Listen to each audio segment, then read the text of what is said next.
प्रदीप भैया को 27 में अपनी तरफ से ही बोलना चाहिए टिकट किसी और को दो। मैं ये नहीं कह रहा वो टिकट मेरे को दो, किसी को दे दो, किसी और को दे दो, फिर ये पार्टी डिसाइड करे कि कौन डिजर्विंग है।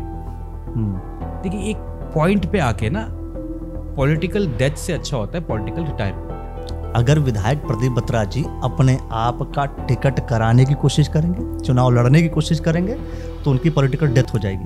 हो सकती है, उनके चांसेस हारने के बन रहे हैं। अगला मेडिकल कैंप लगेगा या जब तक निगम के चुनाव थे तब तक ही लगने थे? 13 तारीख को, अभी कमिंग 13th को हम लोगों का एक फिर मेडिकल कैंप लग रहा है। विश्वकर्मा चौक पे हम लोग कैंप लगा रहे हैं। क्या मेडिकल कैंप ही एक ऐसा माध्यम है जिसके थ्रू आप जो है जनसेवा करेंगे, या और भी कोई माध्यम अपनाएंगे, या और भी चीजें एक्टिविटीज आप करने की कोशिश करेंगे? अगर आप एक सोशल कॉज के लिए 5-10 हज़ार रुपये नहीं दे सकते, आप जनता का प्रतिनिधि करने के लिए तैयार नहीं है, प्रतिनिधि बन नहीं सकते आप। तो मैं इसमें जो हमारे वर्तमान विधायक हैं, सबसे ज्यादा आशा मेरी उनसे है कि सबसे ज्यादा फंडिंग वो विधायक नीति से नहीं, विधायक नीति वाला नहीं चाहिए। बड़ा फिगर के रूप में कौन निकल करके आए? यशपाल राणा जी निकल करके आए या पूजा गुप्ता जी निकल करके आए? तो इस चुनाव में क्या था, बीजेपी प्रत्याशी के पास इतने नंबर हमारे नहीं थे, बिकॉज बहुत सज्जन प्रत्याशी था और बहुत नया फेस था।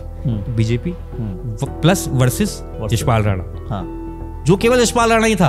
हाँ, कोई पार्टी नहीं थी, कुछ नहीं थी। यशपाल राणा वर्सेस ब्रैकेट लो, अब ब्रैकेट लो, पूजा गुप्ता माइनस कांग्रेस। अच्छा, कांग्रेस का माइनस पूजा गुप्ता जी के साथ चला गया। तो जब यशपाल राणा जी बीजेपी में आ जाएंगे फिर आप क्या करेंगे? मैं उस दिन दिवाली मनाऊंगा। कि कांग्रेस ज्वाइन करेंगे आप? मैं पटाखे फोड़ूंगा, दिवाली मनाऊंगा। बता दिया आपको, दिलों पे तो वो राज कर ही रहे थे। अगर राज ना कर रहे होते तो इतने वोट ना पड़ते उनको। दिलों पे वो राज कर रहे थे। 2027 की तैयारी आपकी पक्की है? तैयारी कर रहा हूँ मैं। देखिए, मैंने महापौर के लिए तैयारी करी। हाँ, तो फिर प्रदीप बत्रा जी क्यों पैसा देंगे भाई? मेरे लिए थोड़ा नहीं चाहिए। हाँ, तो आप कह रहे हैं 27 की तैयारी करूंगा मैं। समाज सेवा के लिए चाहिए भाई। दोस्तों, आप सभी को नमस्कार। मेरा नाम अखिलेश है और आप देखना शुरू कर चुके हैं द न्यूज वाला नेटवर्क। सबसे बड़ी बात भाई, रुड़की नगर निगम का चुनाव हुआ, उत्तराखंड में पूरे निकाय चुनाव हुए। सबको, जिसको जीतना था जीत गए, जिसको हारना था हार गए। मतलब जनता ने जो जनादेश दिया उसको स्वीकार किया लोगों ने। और फिर ये सवाल खड़ा हुआ कि 2027 के लिए ऐसे कौन कौन से लोग हैं जो तैयार हो चुके हैं। फिर सवाल ये भी खड़ा हुआ कि आखिर वो समाज सेवी अब क्या करेंगे जो तैयारी कर रहे थे और उन्हें टिकट नहीं मिला। भाई, अगला कभी मेडिकल कैंप लगेगा कि नहीं लगेगा, ये सवाल भी सोशल मीडिया पे स्प्रेड होने लगा। तो हमने सोचा कि आज जो है चेहरब जान जी से बात की जाए और खुल करके चर्चा किया जाए, आखिर उनका एनालिसिस क्या कहता है, उन्होंने क्या एनालाइज किया इस पूरे इलेक्शंस को लेकर के। तो चेहरब जान जी, धन्यवाद अखिलेश भाई। सबसे पहले तो ये बताइए कि जैसा कि मैंने कहा कि अगला मेडिकल कैंप लगेगा या जब तक निगम के चुनाव थे तब तक ही लगने थे? नहीं अखिलेश भाई, मैंने आपको पहले भी कहा था कि ये जो जन सेवा का कारवां है ये ऐसे ही चलता रहेगा। और 13 तारीख को, अभी कमिंग 13th को हम लोगों का एक फिर मेडिकल कैंप लग रहा है। विश्वकर्मा चौक पे हम लोग कैंप लगा रहे हैं। और मैं बार बार ये कहता हूँ, समाज सेवा को राजनीति से जोड़ के ना देखा जाए। तो समाज सेवा राजनीति अलग थोड़ी है सर। जो समाज सेवा करने आता है उसका जो मोटिव कहीं ना कहीं राजनीति करने का तो होता ही है। नहीं, देखिए, समाज सेवा के पीछे मोटिव राजनीति हो सकता है, लेकिन अगर राजनीति आप हासिल नहीं कर पा रहे हैं जो मुकाम आपको चाहिए, अगर आप फिर समाज सेवा छोड़ दे रहे हैं तो वो बात अच्छी नहीं है। मैंने इस बार प्रबल दावेदारी दी, मेयर पद के लिए प्रबल दावेदारी करी। पार्टी ने हमारे पे विश्वास नहीं जताया, किसी और पे विश्वास जताया, पार्टी जीत के आई। अब मैं समाज सेवा से अगर पीछे हट जाऊंगा तो ये तो बहुत सेल्फिश मोटो हो जाएगा। तो इस सेल्फिश मोटो को लेके तो मैं कभी भी फील्ड में उतरा ही नहीं था। समाज के लिए कुछ अच्छा करने के लिए उतरा था और निरंतर समाज के लिए जो मेरे बस में है उतना अच्छा करता रहूँगा। अच्छा, आपने कहा कि पार्टी ने आपके ऊपर भरोसा नहीं जताया, टिकट नहीं दिया। आप किस भरोसे को लेकर के पार्टी के पास गए थे कि अब भाई ये मेरा बेस है, इस आधार पर मुझे टिकट दो, और पार्टी आपको टिकट दे देती? क्योंकि लोगों का यह भी कहना था कि भाई अभी अभी चेहरब जैन आए हैं, अभी अभी उन्होंने भाई तैयारी करनी शुरू की है, अभी अभी मेडिकल कैंप की शुरुआत हुई है और अभी अभी वो प्रबल दावेदार के रूप में आ गए। तो वो बेस क्या था आपका? देखिए अखिलेश भाई, जो ये कहते हैं कि मैं अभी अभी आया हूँ, ये मैं बार बार स्पष्ट करता रहता हूँ कि मैं पहले बैक डोर पे खेल रहा था। बाबा जी विधायक रहे, हम लोग बैक डोर पे खेल रहे थे। अब हम फ्रंट फुट पे आ गए। फ्रंट फुट पे आके बैटिंग करनी शुरू कर दी थी। जो मेरी प्रबल दावेदारी थी वो केवल मेरे अपने कहने से नहीं थी, वो जनता के कहने से मेरी प्रबल दावेदारी थी। मेडिकल कैंप उसका एक पार्ट जरूर था, लेकिन जो मेरी प्रबल दावेदारी का मुख्य कारण था वो लोगों का जो मेरे प्रति स्नेह था, जो बड़ों का आशीर्वाद था, जो मेरे बुजुर्गों का आशीर्वाद था, जो मेरे युवाओं का मेरे प्रति स्नेह था, वो मेरे दावेदारी का मुख्य आधार था, जो विनेबिलिटी कहते हैं। मैं विनेबिलिटी के आधार पर अपनी टिकट की दावेदारी पेश कर रहा था, अपने विजन के आधार पर अपनी दावेदारी पेश कर रहा था। और फिर मैं आपसे और जनता से यही पूछना चाहूँगा कि आज जितने समय में जितना काम मैंने किया जनता के लिए, या जितनी समाज सेवा मैंने करी, या जितना मेरा विजन क्लियर था, या जितना क्लीन हार्टेडली मैं काम कर रहा था, क्या कोई उतना एक्टिव था? तो इन सब बेसिस में मैं अपनी बीजेपी से टिकट की दावेदारी कर रहा था। तो आप टिकट की दावेदारी कर रहे थे, मुझे वो एक चीज़, एक पूरा वो वाकया याद है जिस दिन आप लोग की रायशुमारी हो रही थी, और वहाँ पर मैंने कई लोगों से चर्चा की थी। तो रायशुमारी में जिन्हें टिकट मिला वो शामिल भी नहीं थे, फिर भी पार्टी ने उनको टिकट दिया। तो फिर आपको नहीं लगा कि ये पार्टी तो इतनी ख़राब है कि भाई इस पर से तो भरोसा उठ जाना चाहिए कि रायशुमारी जैसी चीज़ या रायशुमारी जैसी चीज़ का कोई मतलब रह ही नहीं जाता है, इतना बड़ा मेहनत करके और दावेदारी करके ढोल नगाड़े बजा करके भी कोई फायदा नहीं है? नहीं देखिए, ऐसा नहीं है अखिलेश भाई। एक तो आपने पहले जो पूछा कि दावेदारी किस आधार पे कर रहा था, मैं रायशुमारी के आधार पे भी अपनी दावेदारी कर रहा था। जहाँ तक मुझे आकलन है मेरा कि जब रायशुमारी हुई तो शायद उसमें भी अव्वल नंबर पर मेरी धर्मपत्नी का नाम गया हो। अब आपने मेरे से ये पूछा कि टिकट एक ऐसे व्यक्ति का हो गया जो रायशुमारी में जिन्होंने पार्टिसिपेट ही नहीं किया या आवेदन ही नहीं किया था, तो जो ये डिसीजन है ये पार्टी हाईकमान का है। ये आपको जिला अध्यक्ष जी इस बारे में बेटर बता पाएंगे, महेंद्र भट्ट जी बेटर बता पाएंगे कि ऐसा क्यों हुआ। लेकिन जो भी हुआ अच्छा हुआ। जो हमारा प्रत्याशी चुन के आया, जनता ने उसको 100% प्यार दिया है, और यहाँ महापौर की कुर्सी पे आज वो बैठे हैं। तो जो होता है देखिए अच्छे के लिए होता है। कहीं ऐसा तो नहीं कि जैसे आपने एक वर्ड इस्तेमाल किया, विनेबिलिटी, जीतने की क्षमता, हाँ, मतलब या जो भाई ये जो व्यक्ति है क्या ये चुनाव जीत सकता है, तो विनेबिलिटी आपने जज किया अपने को लेकर के, और पार्टी ने सोचा कि हो सकता है आपके अंदर ना हो, पार्टी ने जो है ललित मोहन अग्रवाल जी की पत्नी के ऊपर भरोसा जताया। Completely agree. देखिए, मैं तो अपनी विनेबिलिटी अपने आधार पर तय कर रहा था, लेकिन पार्टी के पास बहुत सारी एजेंसीज हैं जो देखती हैं विनेबिलिटी क्या रहेगी, किसकी क्या रहेगी। क्या पता मैं पार्टी की नज़रों में खरा ना उतर रहा हूँ, इसलिए उन्होंने ललित मोहन जी की धर्मपत्नी को टिकट दिया है। और ये तो सबके सामने है कि उन्हें जनता का भरपूर समर्थन मिला है, भरपूर प्यार मिला है, और भारतीय जनता पार्टी का कमल इस बार यहाँ पे खिला है।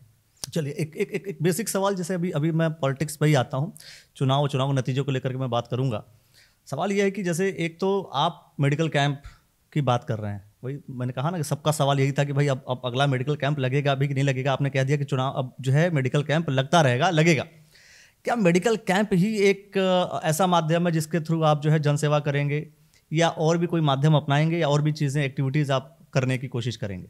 देखिए, सबसे पहले जो मैं महापौर के लिए अपनी दावेदारी कर रहा था, वो मैं इसलिए भी कर रहा था कि मेरे पास संसाधन बढ़ जाएंगे।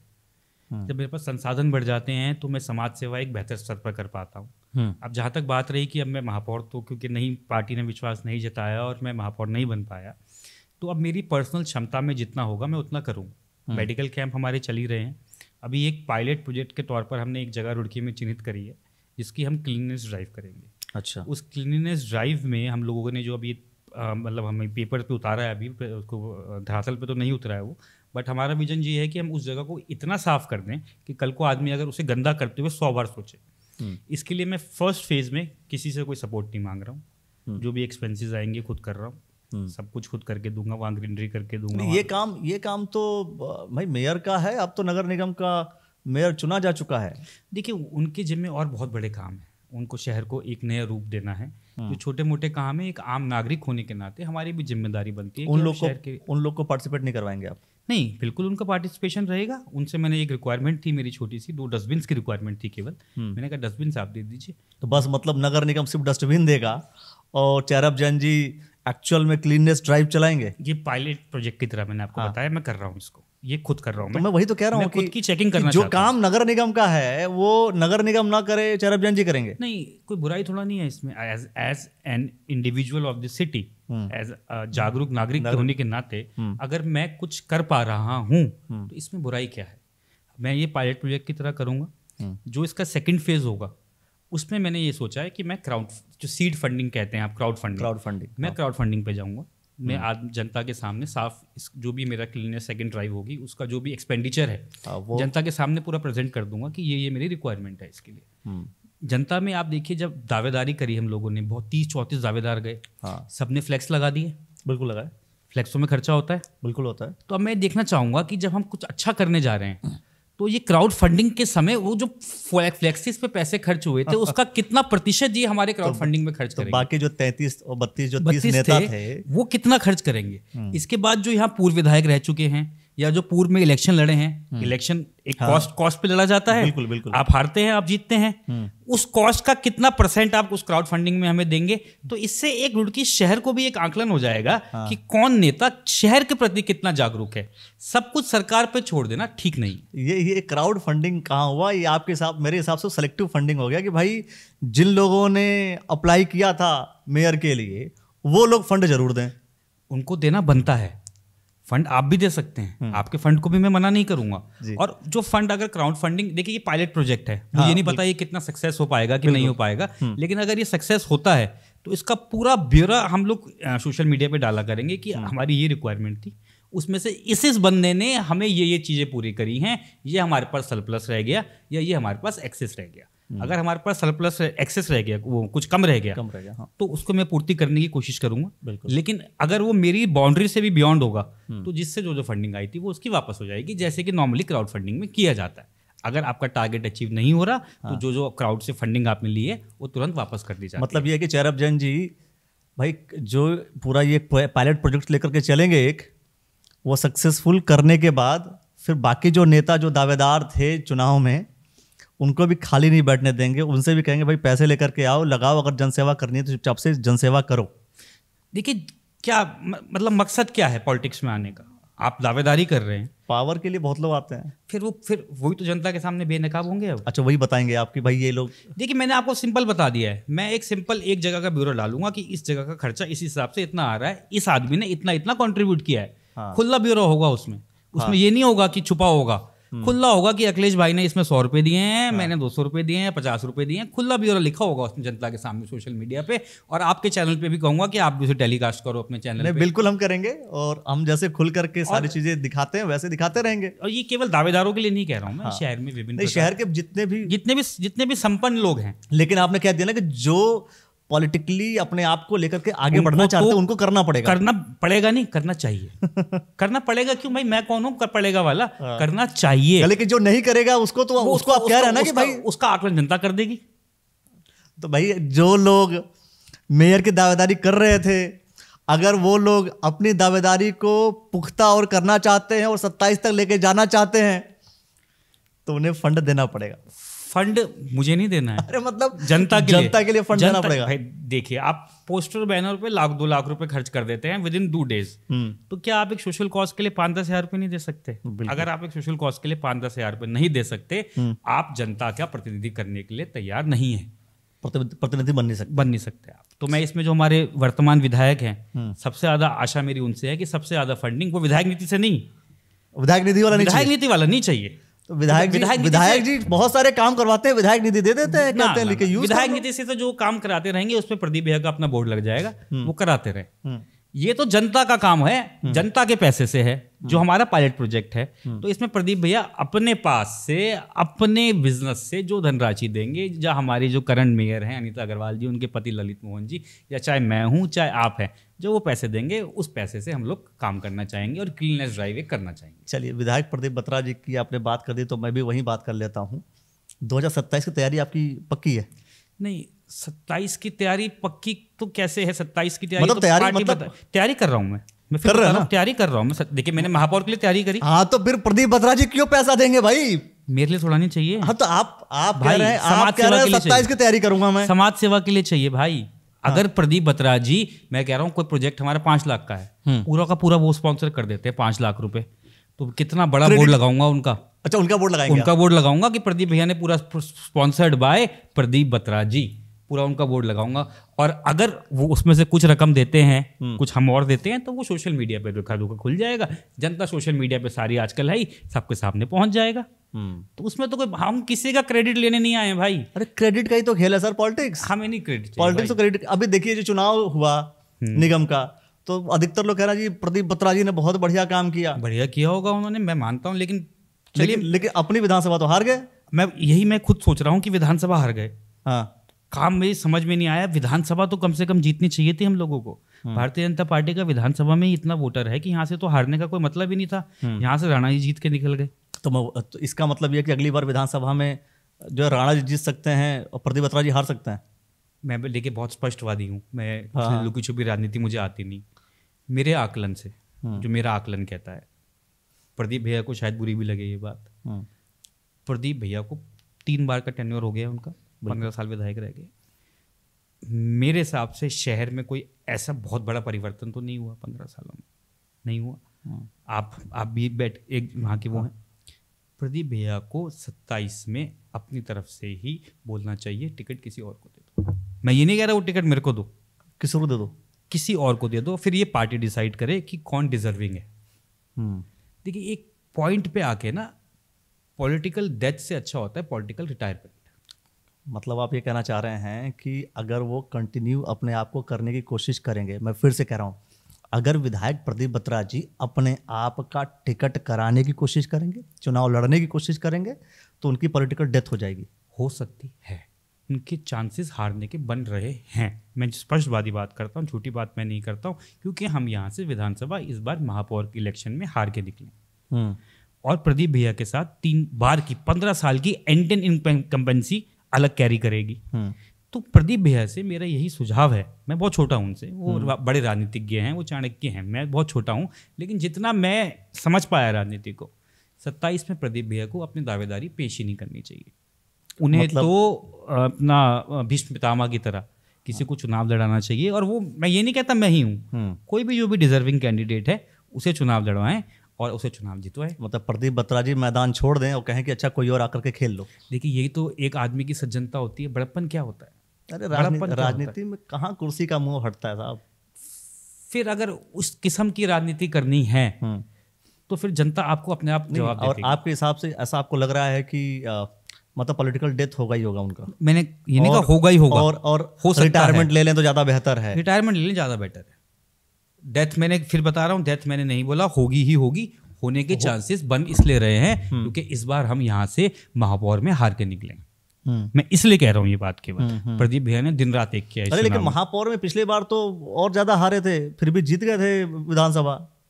क्योंकि महापौर हारना अलग बात है, विधानसभा जीतना दूसरी बात, अलग बात है। विधानसभा से आप प्रदीप भैया ने जितना दिन रात एक किया है, दिन रात प्रदीप भैया दिन रात एक कर रहे हैं उन्होंने। शुरू में तो थोड़ा सा कंफ्यूजन था, बाद में प्रदीप भैया ने जितनी इस चुनाव में मेहनत करी है, मैंने शायद अपने चुनाव में भी ना करते हैं। इतनी मेहनत करी है प्रदीप भैया ने। क्या है मेहनत करने का इस बार? इसके पहले नहीं किया था चूंकि आपने। मैं तो अपने चुनाव में भी कह रहा हूँ इसके पहले भी नहीं। Dedicated work, dedicatedly. इस बार ऐसा क्या लगा आपको कि प्रदीप बत्रा जी इस बार बिल्कुल सड़क पे उतर गए? और ये तो प्रदीप भैया ही जानेंगे, लेकिन हैट्स ऑफ टू प्रदीप भैया, उन्होंने बहुत मेहनत करी है। लेकिन उस मेहनत के बावजूद भी अगर हम विधानसभा में हार गए तो कहीं ना कहीं एक क्वेश्चन मार्क बन रहा है ना। तो उन्होंने काम नहीं किया इसका मतलब? नहीं, काम भाई मतलब विधानसभा में काम नहीं किया उन्होंने। काम उन्होंने 100% किया है। काम 100% किया तो रिजल्ट नहीं, मतलब तो कहीं ना कहीं प्रोडक्ट में कमी है ना। 100% आउटपुट अच्छा नहीं आया ना। अपना 100% देने के बाद भी आउटपुट 100% नहीं आ रहा है तो कहीं ना कहीं उस 100% में कमी है।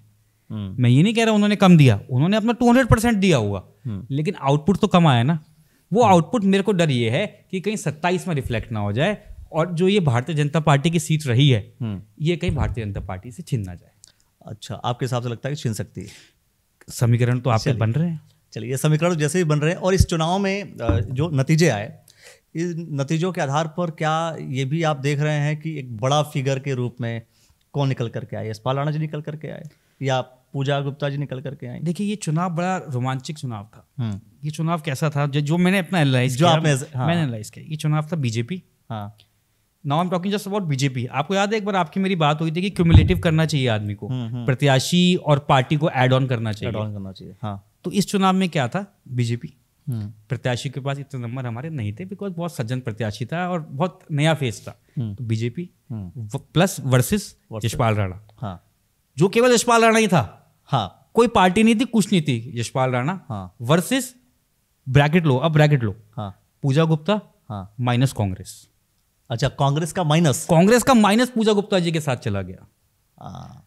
क्योंकि अगर देखिए, मैं फिर वही सच्ची बात, अगर महिला प्रत्याशी की बात करें तो ना तो विजन में ना बोलने में पूजा भाभी से कोई भी अच्छा प्रत्याशी था।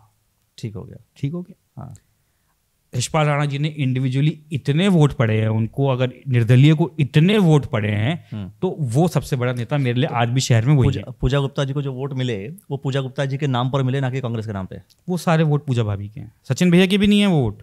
नहीं है, सचिन भैया के नहीं है। मैं तो कह रहा हूँ ब्रैकेट में सचिन गुप्ता का कंट्रीब्यूशन क्या रहा इस चुनाव में? फिर ब्रैकेट जो मैंने लगाया था ना उसमें पूजा भाभी माइनस कांग्रेस माइनस सचिन भैया कर लीजिए। अच्छा, 1000-2000 वोट खराब तो हुए होंगे, बड़े नहीं होंगे। और यशपाल राणा जी को जो वोट मिले वो सचिन राणा जी के थे या यशपाल राणा? वो यशपाल राणा जी के थे। मैंने आपको पहले इंटरव्यू में कहा था, देखिए मैं यशपाल राणा जी का फैन हूँ। हाँ। और आज भी उनका फैन हूँ। हाँ। वो वोट यशपाल राणा जी के थे। उस वोट के पीछे किसी और का नहीं, केवल यशपाल राणा और यशपाल राणा था। भारतीय जनता पार्टी जो कि विश्व की सबसे बड़ी पार्टी है, उसको एक निर्दलीय बनने ने यहाँ पे चुनौती दी, जो कि काबिले तारीफ है। बहुत ही शॉर्ट स्पैम में, बहुत शॉर्ट स्पैम में, बहुत शॉर्ट स्पैम में। देखिए शॉर्ट स्पैम तो आप और मैं समझ रहे हैं ना, लेकिन दिलों पे तो वो राज कर ही रहे थे। अगर राज ना कर रहे होते तो इतने वोट ना पड़ते उनको। दिलों पे वो राज कर रहे थे, दिलों पे वो राज कर रहे थे। देखिए इसमें कोई तो कांग्रेस अगर यशपाल राणा को टिकट दे दी होती तो फिर क्या होता? यशपाल राणा माइनस कांग्रेस हो जाता। मतलब कांग्रेस को आप माइनस ही कर रहे हैं? कांग्रेस तो माइनस ही है। हाँ। कांग्रेस पे आदमी का वोट बटन नहीं दब रहा है। बटन नहीं दब रहा है? नहीं दब रहा है भाई, नहीं दब रहा है। मैं क्या पता आज ना दब रहा हो, 3 साल बाद कल दब जाए, 3 साल बाद दब जाए, 4-5 साल बाद दब जाए, मुझे नहीं पता। अभी तो भाई पंजा नहीं दब रहा किसी से। तो जिस हिसाब से आप यशपाल राणा जी की तारीफ कर रहे हैं, उस हिसाब से अगर सुनने में ये भी आ रहा था कि यशपाल राणा जी आ जाएंगे बीजेपी में, जब यशपाल राणा जी बीजेपी में आ जाएंगे तो फिर आप क्या करेंगे? मैं उस दिन दिवाली मनाऊंगा। कि कांग्रेस ज्वाइन करेंगे आप? मैं पटाखे फोड़ूंगा, दिवाली मनाऊंगा। बता दिया आपको, जिस दिन यशपाल राणा जी तो आपका तो नुकसान होगा ना, आपका तो नुकसान होगा ना। मेरे नुकसान फायदे आपका नुकसान हो जाएगा। प्रदीप बत्रा जी जो जिनको आप कह रहे रिटायरमेंट ले लेना चाहिए, उनको जबरदस्ती लेनी पड़ेगी। मेरे को देखिए अपना नुकसान बुरा फिर तो ऊपर वाले के हाथ में है, मेरा तो। लेकिन यशपाल राणा जी अगर भाजपा में आते हैं, भाजपा बहुत मजबूत हो जाएगी। भाजपा मजबूत हो जाएगी? भाजपा मजबूत हो जाएगी। मैं बहुत बड़ी बात कर रहा हूँ। भाजपा अपने आप में बहुत मजबूत पार्टी है। लेकिन यशपाल राणा जी को 32,000 वोट पड़ा है निर्दलीय होने के बावजूद भी। 32,000 वोट में से कम 10 से 15,000 वोट तो वो भाजपा में लेके आएंगे अपने साथ, क्योंकि वो वोट बैंक केवल यशपाल राणा का है, वो किसी पार्टी का नहीं है। ये भी तो हो सकता है कि यशपाल राणा जी को जो वोट बैंक है या वोट जो मिलता है वो इस वजह से मिलता है क्योंकि उनको लोग कांग्रेस का ही कैंडिडेट मान करके चलते हैं। नहीं, आप वोट को एनालिसिस करिए। ऐसा भी तो हो सकता है। जैसे गौरव को जो वोट मिला, लोग बोलते हैं जी उसमें मैक्सिमम जो वोट थे वो बीजेपी माइंडसेट के लोगों का था। कांग्रेस के तो इतने वोट ही नहीं है, पहली बात। हाँ, कांग्रेस के तो इतने वोट ही नहीं है कि यशपाल राणा वाले वोट हम मान लीजिए वो कांग्रेस के हैं। यशपाल राणा जी को हर क्षेत्र से वोट पड़ा है, कोई ऐसा क्षेत्र नहीं छूटा जहाँ से उनको वोट ना पड़ा हो। तो आपके हिसाब से मतलब विनर और मेयर जो है यशपाल राणा जी ही हैं? नहीं, मेयर तो अनीता अग्रवाल देवी जी हैं। यशपाल राणा जी फाइटर है। लेकिन वो जो है, हाँ। अब दूसरी चीज, ये जो सारे पुलिस प्रशासन का जो जोर चला है ना, कई लोगों ने बोला, वीडियो दिखने पे मिली, यशपाल राणा जी मौजूद भी थे वहीं पर, सचिन गुप्ता जी भी थे और बसपा के जो प्रत्याशी थे संजीव वर्मा वो भी थे, तो वो लोग भी वहाँ मौजूद थे। प्रशासन का डंडा भी चला। ऐसा आपको लगा कि प्रशासन के जोर पर भाजपा जीती है? नहीं, मुझे देखिए ऐसा बिल्कुल नहीं लगता। देखिए नहीं दिखा आपको? नहीं, मेरे को कहीं नहीं दिखा। जो मुझे जितना पता लाइन में लगे रहे, जिनको वोट नहीं डालने दिया गया, इस विषय में कुछ नहीं कहेंगे? नहीं, बिल्कुल कहेंगे, क्यों नहीं कहेंगे। जो सही लग रहा है वो कहेंगे भाई। जितना मुझे पता है, देखिए मैं वहाँ मौजूद नहीं था। वीडियो तो देखी होगी आपने? जो वीडियो में जितना मैंने लाठी के वीडियो देखा है, जितना मुझे पता लगा है कि 5 बजे के बाद हुआ ये प्रकरण। एक तो 5 बजे तक जो लोग अंदर थे उनको वोट डालने दिया गया, जो मुझे पता है। और फिर मैं ये कहता हूँ कि यशपाल राणा जी ने एक स्टेटमेंट दिया कि उनकी हार में शासन प्रशासन का बहुत बड़ा रोल रहा है। अगर शासन प्रशासन का आपकी हार में रोल रहा है, देखिए मैं राणा जी की बहुत इज्जत करता हूँ, लेकिन गलत को गलत कहना भी मेरा फर्ज है। अगर आपको लगता है कि शासन प्रशासन ने कोई ऐसा गलत रोल प्ले किया है जो कि इम्पॉसिबल है वैसे तो आपको नहीं लगा? नहीं, और मेरे लगने से तो कोई फर्क नहीं पड़ता ना। तो मैं वही तो मैं कह रहा हूँ, नहीं लगने से फर्क नहीं पड़ता। अगर मैं वहाँ मौके पे चेहरा जन जी क्या सोचते हैं ये तो समझ में आना चाहिए लोगों को। अगर मैं वहाँ मौके लोगों को समझ में आ रही है चेहरा जन जी क्या सोच रहे हैं कि हाँ प्रशासन ने गलत किया, तब जाकर के अनीता देवी अग्रवाल जी जीती। अखिलेश भाई, किसी भी चीज के बारे में बिना देखे बोलना ना, वो भी मूर्खता है। मैं अभी आप कह रहे हैं वीडियो हमने देखा, वीडियो तो देखा, डंडे चले, भीड़ थी। अगर मैं उस दिन वहां पे होता, उस स्पॉट पे होता, और चाहे शासन प्रशासन मैं कह रहा हूँ गलत कर रहा होता, और मैं भारतीय जनता पार्टी का सिपाही हूँ, मैं तब भी वहां सड़क पे लेट जाता। गलत होते हम किसी के साथ नहीं देख सकते, गलत होता देखने पे मेरा एकदम जो होता है ना अंदर से मैं हिल जाता, और किसी कमजोर के साथ गलत हो वो तो मेरे को बिल्कुल ही कबूल नहीं है। अब यशपाल राणा जी की आपने बात करी कि उन्होंने बोला कि शासन प्रशासन ने गड़बड़ करी, मैं तो नहीं मान रहा, वो ऐसा मान रहे हैं। उन्होंने क्या किया इसके खिलाफ? अन्याय सहना और अन्याय करना दोनों अपने आप में अपराध है। यशपाल राणा जी बोल तो रहे थे ना कि भाई गलत हो रहा है, वहां पे लोगों के साथ खड़े तो थे, कम से कम खड़े थे तो क्या होगा? अगर मैं यशपाल राणा की जगह होता और ऐसा वाकई भगवान ना, वैसे तो कुछ हुआ नहीं है ऐसा, और अगर ऐसा कुछ हो रहा होता या तो मैं वहां से अरेस्ट होके आता, या वहां से मेरे हाथ पैर टूट के आते लाठियों में, या मैं हॉस्पिटल में मिलता आपको, या मैं जेल में मिलता, क्योंकि अन्याय के खिलाफ तो आवाज उठानी पड़ेगी। उसके बाद भी आपके पास ऑप्शंस थे, ऐसा नहीं ऑप्शंस नहीं थे आपके पास। एक में इलेक्शन पिटीशन करके होता है, आपने क्यों नहीं फाइल करी इलेक्शन पिटीशन? आपने इसलिए फाइल नहीं करी, या तो आपको अपने पे भरोसा नहीं था कि शासन प्रशासन ने ऐसा कुछ नहीं किया, और यदि शासन प्रशासन आपको भरोसा है कि कुछ गड़बड़ करी है और फिर भी आपने कोई एक्शन नहीं लिया, तो ये यशपाल राणा जी की बहुत गलत बात है। अगर आप अपने हक के लिए नहीं लड़ पा रहे तो दूसरे के हक के लिए कैसे लड़ेंगे? तो मेरी राणा जी से यही विनती है। तो राणा जी आपके हिसाब से कमजोर हो गया? मैं पहली बार राणा जी को कमजोर देखा है। जब राणा जी का एक वीडियो मैंने देखा प्रेस तो बड़ा कॉन्ट्राडिक्टरी नहीं हो गया कि एक तरफ आपको राणा जी बहुत मजबूत भी नजर आए, कमजोर भी है राणा जी? नहीं, तो एग्जैक्ट क्या है? देखिए इस बार जो आप जब वो हार के बाद जब हारा है, उन्होंने अपनी शॉल ऐसे करके ली, मेरी आंखों में वाकई रोना था। मुझे बड़ा दुख हुआ क्योंकि मैं उनको एक आइडल की तरह देखता हूँ। लेकिन जैसे ही उन्होंने ये बात की कि शासन प्रशासन का बहुत बड़ा योगदान रहा है इसमें, मुझे असलियत नहीं पता थी क्या रही, तो मैंने उस समय भी मैंने कहा चलिए कोई बात नहीं, कुछ अगर ऐसा कुछ हुआ है तो राणा जी अपने आप में बहुत मजबूत आदमी है, कोर्ट का सहारा लेंगे या कुछ तो करेंगे। लेकिन जब उन्होंने कुछ नहीं किया तो मुझे बड़ा दुख हुआ। राणा जी को फिर ऐसा स्टेटमेंट नहीं देना चाहिए था। उन्होंने अपनी हार बड़ी बड़ी विनम्रता से कबूली, उनको बस वहीं तक सीमित रहना चाहिए, कबूल नहीं करना चाहिए था। नहीं, अपनी हार कबूल करनी चाहिए थी। शासन प्रशासन पे आरोप नहीं लगाना चाहिए था। अच्छा, सिर्फ हार कबूल स्वीकार कर लेता। बड़ी बड़ी हस्ती है, उन्होंने अपनी हार स्वीकार करी है। और एक और चीज हमारे लिए कॉन्ट्राडिक्टरी हो रहा है, बताइए आपके जवाब से, कि एक तो आप राणा जी आपके आइडियल हैं और भाजपा से आपको टिकट चाहिए। राणा जी भाजपा के खिलाफ लड़ते हैं, ना कि भाजपा के लिए लड़ते हैं। बिल्कुल, तो ये कॉन्ट्राडिक्टरी नहीं हो गया? नहीं, देखिए लोग कहेंगे कि भाई आप राणा जी के फैन हैं, राणा जी आपके आइडियल हैं और आपको टिकट चाहिए भाजपा से। मतलब जो व्यक्ति भाजपा के खिलाफ लड़ रहा है उसको आप आइडियल मान रहे हैं, भाजपा का कोई नेता आपको आइडियल नहीं नजर आ रहा है। ये लड़ाई किसी साम्राज्य की लड़ाई तो है नहीं। हाँ, and there are always two things to जो भी एक इंडिविजुअल है उसके दो पहलू होते हैं, एक पर्सनल एक प्रोफेशनल। पर्सनल पहलू में मेरे लिए आज भी शहर का कोई नेता अगर है तो वो यशपाल राणा जी है। ठीक हो गया। Professionally and ethically I am bound with BJP because of the ideology, because of the development they are doing for the nation. तो मेरे एक अंदर से मेरा ये दायित्व बनता है कि जिस पार्टी से मैं एसोसिएटेड हूँ, जिस पार्टी ने मुझे इस पद पर लाके खड़ा किया है कि मैं एक बहुत प्रबल दावेदार बना, उसी से तो मेरी पहचान बनी शहर में, तो मुझे उस पार्टी के लिए लॉयल रहना ये मेरी एक मॉरल रिस्पॉन्सिबिलिटी है। तो ये मेरी मॉरल रिस्पॉन्सिबिलिटी है। मेरी पर्सनल जो इंक्लिनेशन है वो राणा जी के लिए, ये दोनों डिफरेंट चीजें हैं। कभी भी इलेक्शन होगा, राणा जी अगर भाजपा के खिलाफ लड़ेंगे, मैं उनके खिलाफ काम ही करूंगा, बिकॉज भाजपा ने मुझे बहुत कुछ दिया है और मेरी मॉरल रिस्पॉन्सिबिलिटी भाजपा के लिए। नहीं तो कोई और आप काम करेंगे, मगर चुनाव आप लड़ रहे हो और आपके सामने यशपाल राणा जी लड़ेंगे तो क्या करेंगे? आइडियल की बात सुनेंगे, भैया आप चुनाव जीत जाओ। मैंने आपको पहले भी बताया, पहले पूछा मैंने, कहा आप कहेंगे ना, आप तो ये आपको मैंने पहले भी कहा था, भाई आप चुनाव जीत जाओ, मैं चुनाव विजन नहीं है। हाँ, विजन नहीं है यशपाल राणा जी के पास, विजन नहीं है। मैं आपको पहले भी आप कह रहे हैं विजन नहीं है, आइडियल भी है। देखिए, और आइडियल किस सेंस में, कमजोर भी है। मैंने पहले इंटरव्यू में भी कहा था, आइडियल किस सेंस में है? अपने आदमी के साथ खड़े होने के सेंस में है, अपनी जबान के सेंस में है। अगर उनके पास कोई अक्सर कोई व्यक्ति जिसको आइडियल मानता है, उनके उस व्यक्ति के जिसको भी आइडियल हम मान रहे हैं, कोई किसी का आइडियल स्वामी विवेकानंद हो सकता है, बिल्कुल, रामकृष्ण परमहंस हो सकते हैं। बिल्कुल। तो अगर कोई आइडियल उन्हें मान रहा है तो उनकी तरह ही अपने जीवन को बेहतर बनाने की कोशिश करता है इंसान।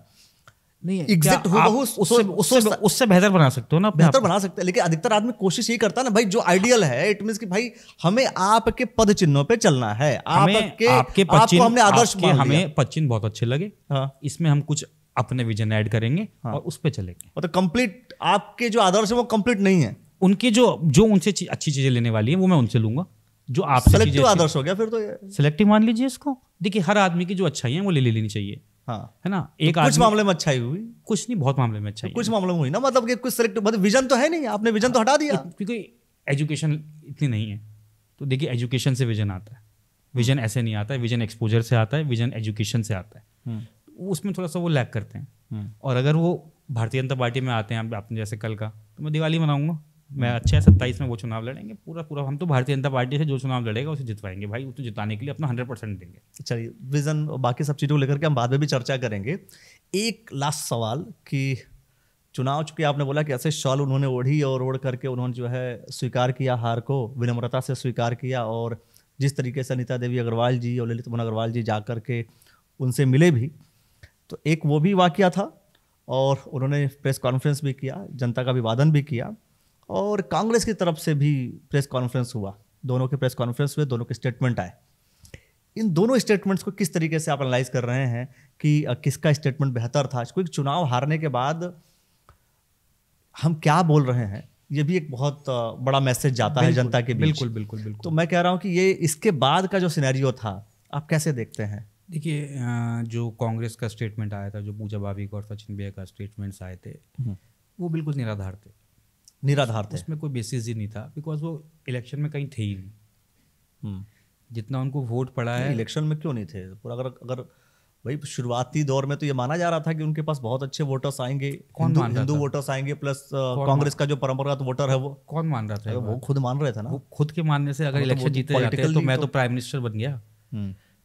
अगर खुद के मानने से ऐसा हो जाता काम, तो मैं तो देश का प्राइम मिनिस्टर। तो आपको नहीं लगता उनका कभी क्वेश्चन था ही नहीं? उनका कभी भी क्वेश्चन नहीं था। आपको नहीं लगा कि जो कांग्रेस का जो परंपरागत वोटर है, मैं फिर से रिपीट कर रहा हूँ, 3 से 4 हजार कांग्रेस का परंपरागत 3 से 4 हजार रुड़की में नॉन मुस्लिम।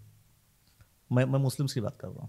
देखिए, मुस्लिम वोटर कोई कांग्रेस का परंपरागत वोटर नहीं है, ऐसा माना जाता है ना। ऐसा नहीं है बॉस, ऐसा नहीं, ऐसा माना जाता है। अधिकतर वोट जो है कांग्रेस के पास ही जाते हैं। अगर हम इस चुनाव में देख लीजिए, यशपाल राणा जी के पास गया है, 80% गया है यशपाल राणा जी के पास। वही तो बात हो रही कि पहले जाना था सचिन गुप्ता जी के पास, मतलब कांग्रेस क्यों नहीं गया?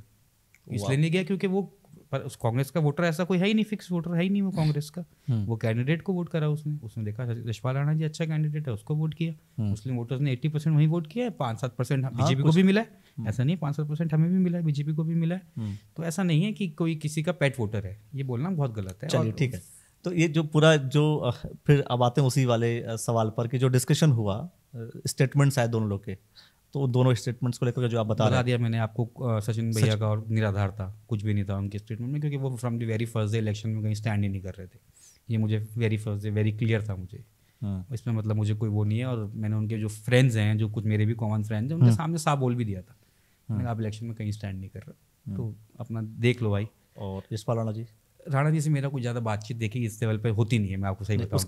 उसके बाद क्या हुआ? उसके बाद जो उन्होंने एक तो उन्होंने जो वही बता रहा हूँ मैं, जो ये बयान दिया कि शासन प्रशासन ने गलत किया है। अगर गलत किया है तो आप उस पर एक्शन लो, राइट। और अगर गलत नहीं किया है तो आप उसके खिलाफ बोलो मत। ऐसा नहीं होता कि हाँ मेरे साथ गलत भी हो गया और मैं चुप बैठा हूँ, ऐसे थोड़ा नहीं होता यार।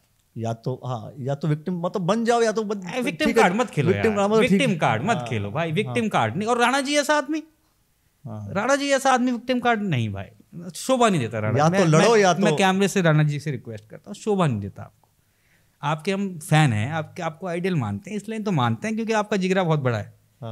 अपनी हार आपने बहुत बढ़िया स्वीकार करी, लेकिन ये शासन प्रशासन वाली बात नहीं कहनी चाहिए थी। और अगर कह दी तो उसके खिलाफ लड़ो, फिर लड़ना था, फिर लड़ो उसके खिलाफ, फिर लड़ो, फिर तो चाहे जान चली जाए, फिर लड़ो। हम आपके फैन इसलिए हैं केवल।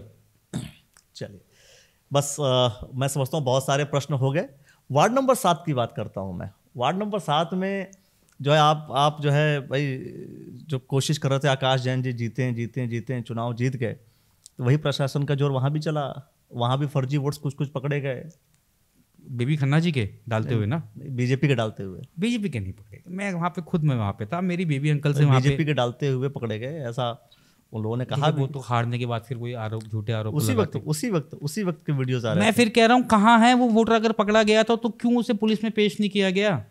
आप सब शासन प्रशासन पे ब्लेम तो करते जा रहे हो, सबूत किसी के पास है नहीं कोई। भाई अगर आप इलेक्शन लड़ रहे हो, तो पूरा वीडियो के माध्यम से लोगों ने देखा है। करो ना FIR, जिसके साथ गलत, मैं तो कह रहा हूँ नहीं हुआ, जिसके साथ गलत हुआ है, आपके पास FIR का ऑप्शन है, आपके पास इलेक्शन पिटीशन है, अभी भी 1 महीना बचा, 1 महीने तक हो सकती है वो, 26 फरवरी तक फाइल करो ना भाई इलेक्शन पिटीशन। देखिए सचिन भैया तो कर ही नहीं सकते, वो इलेक्शन पिटीशन फाइल करके करेंगे क्या? उनके तो हार का डिफरेंस बहुत ज्यादा है। अगर राणा जी को लग रहा है कि गलत हुआ है तो इलेक्शन पिटीशन फाइल क्यों नहीं कर रहे भाई? जबरदस्ती करवा के रहेंगे, वो उनकी मर्जी है, उनको लग रहा है गलत हुआ है तो करो, बोल करके कि भाई आपको फाइल करना चाहिए। अगर आपके साथ गलत हुआ है और आप नहीं लड़ रहे, फिर बेकार है, लड़ो भाई। या फिर बोलो मत। तो मतलब ये है कि वार्ड नंबर 7 में भी गलत नहीं हुआ था? कुछ गलत नहीं हुआ, इतने वोट 105 वोटों से जीता है आकाश। हाँ। उस समय भी शुरू से मैं बेबी अंकल से रिक्वेस्ट करता आ रहा था, मत लड़ो। अच्छा। उनसे रिक्वेस्ट करी मैंने, आपके कैमरे पे भी कई बार रिक्वेस्ट करी है कि अंकल आप मत लड़ो, आप इस बच्चे को मार्गदर्शन दो। अब मार्गदर्शक की भूमिका में आ जाओ। अब अंकल जैसे आप प्रदीप बत्रा जी को कह रहे हैं। एग्जैक्टली मैं ये नहीं कह रहा कि कोई मेरे आकलन सारे सही हो जाएंगे भाई, मैं तो बहुत छोटा हूँ अभी, लेकिन उनको मैं शुरू से ही बोलता आ रहा था इंटरव्यूज के माध्यम से कि आप मार्गदर्शन करो, हमारा मार्गदर्शन करो। उनसे मेरी बहुत हीटेड कन्वर्सेशन भी हुई इलेक्शन वाले दिन, very heated conversation which should not have happened. मैं अपनी गलती मानता हूँ क्योंकि वो मेरे बड़े हैं, मैं अपनी गलती मान लेता हूँ, कोई छोटा नहीं हो जाऊँगा मैं, चाहे गलती किसी की भी रही हो, छोटे होने के नाते मैं अपनी गलती मानता हूँ। लेकिन जब इलेक्शन में वो हारे ना तो मुझे भी दुख भी हुआ। मैं आपसे मतलब क्यों छुपाऊँ, जब उन्होंने मेरे को आखिरी में जाते हुए बोला कि तुम जीत गए, मैं थोड़ा दूर खड़ा था काउंटिंग से, एक बारी को दिल में थोड़ी तसक सी उठी, यार क्या हो गया यार, ये बेचारे 5 बार के पार्षद थे, एक बार और जीत जाते तो अपने आप रिटायरमेंट हो जाता। इसलिए मैं कह रहा हूँ पॉलिटिकल डेथ से बढ़िया है पॉलिटिकल रिटायरमेंट। चलिए एंड करते हैं पूरे डिस्कशन का। तो प्रदीप बत्रा जी को पॉलिटिकल रिटायरमेंट ले लेना चाहिए, ये कहना है। अब देखिए भैया, ये कह रहे हैं इनकी अपनी मर्जी, वो ये हो सकता है चैरब जैन जी ये चाह रहे हो कि भाई प्रदीप बत्रा जी घर बैठ जाएं तो फिर खुद चुनाव ये लड़ लें, विधायक ये बन जाए। नहीं ऐसा नहीं है अखिलेश भाई। चलिए मैं कह रहा हूं किसी को भी टिकट मिल जाए। टिकट किसे मिलता है ये तो पता नहीं, हो सकता है कोई आउट ऑफ द बॉक्स जा करके कोई कहीं से टिकट लेकर के आ जाए, ये भी हो सकता है। और हो सकता है कि इस बार जो है बक्से के अंदर वालों को ही टिकट दिया जाए, किसे दिया जाएगा ये पता नहीं। लेकिन जो कुछ भी होगा हम आपको इसी प्लेटफॉर्म पे सारी बातें बताते रहेंगे। पूरे डिस्कशन को लेकर के आप क्या कुछ कहेंगे वो आप कमेंट सेक्शन में हमें जरूर बताइए, और देखते रहिएगा द न्यूज़ वाला नेटवर्क। बहुत बहुत शुक्रिया, बहुत बहुत धन्यवाद आपका। धन्यवाद अखिलेश भाई, धन्यवाद, थैंक यू।